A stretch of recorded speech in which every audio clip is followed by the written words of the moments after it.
Back, you're watching Liquid Lunch on Newsmax TV. I'm John Tobacco. It is a Money Monday edition of Liquid Lunch, but on this Money Monday, our money is under attack, folks, friends, family. We're in the middle of Market-geddon right here, and the machines are all in down mode. As I've mentioned to you many times on the show before, about 85% of all trading on all markets these days is electronic. It's just machines, and they keep trending to the downside. Dow down 2,000 as we speak, just about to plunge under the 21 number. And, you know, I've been telling you for the last 2 weeks that the next stopping point on the escalator down is 18,000. So keep your powder dry. Stay ready. But there's a lot more to come. We'll bring you up to speed on all that. But on Money Monday, we bring on the money guests. This guy's with us every Monday now. It's Fernando Uribe. He's the host of Politically Direct on Insider NJ. He's also a faculty member at Bergen Community College. And my friend, first of all, thank you for braving the Corona New York City world and coming in to join us. Absolutely. I'm still sticking to my steady diet of Corona beer, and I'm still feeling good. That's a good diet. You look good as usual. Thank you, John. So a lot of things happening, including, you know, we saw the two old white guys battle it out on stage from 10 feet apart last night. It was, you know, snooze fest. And then now tomorrow we have an election. What gives? Can they actually hold an election?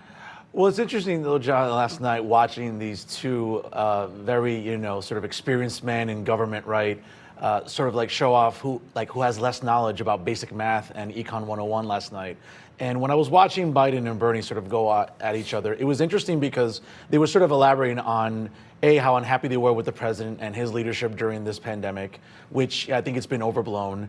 Secondly, they were talking about very unrealistic policies economically. And it's interesting to me, though, John, that I look at the direction of the Democratic Party where you have an establishment guy like Joe Biden and then a guy who's sort of a more revolutionary type of figure within the party itself. And they just can't seem to even find any common ground on any economic policy, any sort of other sort of cultural policies. And at the end of the day, as much as the markets are suffering today and as much as the economy is suffering due to the coronavirus, the president is still in pretty good shape going into the rest of the election year. Because again, Democrats can't get out of their own way. They're so fixated on these identity politics type of rhetoric, this social engineering, this sort of, you know, bending over backwards for illegals at every turn. And you know what? If Democrats think this is going to win them the White House, it's not. It's going to have them lose House seats, and it's going to have them even lose Senate seats as well. With all the great digital channels and all the coverage right here on Newsmax, the fastest growing cable network in America, you still don't need something to watch, but I got to watch the debate so I can break it down and you know, see what they're saying and everything else. But number one, I thought Biden had to make a deal with someone in the establishment that he had to come out and pigeonhole it already. Yes, my vice president will be a woman. So all you guys, Julian Castro, Cory Booker, Bill de Blasio, they're done. Any of you guys, they're done. You're out.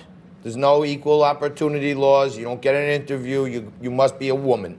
And unless one of them is going to start identifying as a woman, it looks like it's going to be not a man, right? So I thought that was kind of pandering to say the very least, yes. To myself.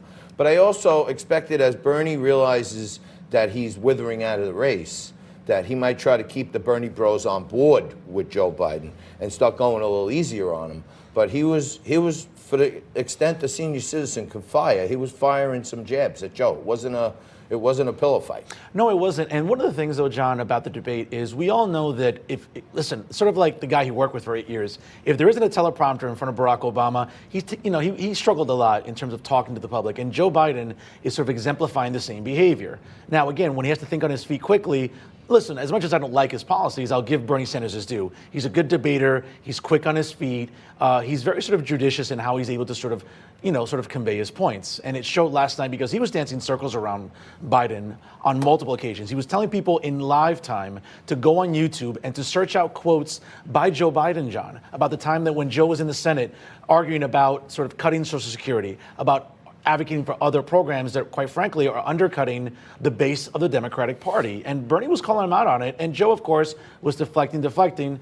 And to their credit, and I was very surprised that the moderators were able to really hold Joe Biden's feet to the fire. It was really startling to me. Yeah, they were asking him some tough questions in there. Absolutely. Now, Bernie got in on the act. Doesn't look like he's bowing out anytime soon because he's attacking Trump. Nor should he. On the coronavirus response. Let's take a look at what Bernie had to say.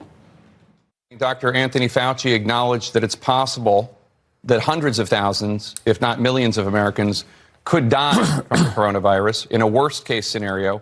If you were president right now, what's the most important thing you would do tonight to try to save American lives? Well, first thing we have got to do, whether or not I'm president, is to shut this president up right now, because he is undermining the doctors and the scientists who are trying to help the American people. It is unacceptable for him to be blabbering with unfactual information, which is confusing the general public. Second of all, what we need to do, and I'm glad that he has called a state of national emergency, what we have got to do is move aggressively to make sure that every person in this country finally understands that when they get sick with the coronavirus, that all payments will be made, that they don't have to worry about coming up with money for testing. They don't have to worry about coming up with money for treatment. He can't even enumerate how he pays for any of his plans, but he's talking about, the president's coronavirus response. Gracie. It's interesting, though, John, because if everyone remembers sort of the response by Barack Obama with the H1N1 virus, and remember, we saw over 60 million cases being reported, and we saw approximately 12,000 deaths. And do you know what the liberal media's response was? Very chill, sort of very laid back. No need to panic. Did a now, great again, job. and of course, by the president's numbers right now, we're talking about 1,300 cases nationwide and only 38 deaths. Now, let me be very clear. I'm not minimizing the death toll or sort of the impact that the coronavirus is having. But do you realize the panic and hysteria, John, with the liberal media? I can't believe it. It's unbelievable. And they're sort of doing everything they possibly can to undercut the president. Listen, it's an emergency. I get it. And the president and Vice President Pence are doing their part to try to head off this pandemic and try to keep us all calm. But again, the liberal media is not helping with their hysteria.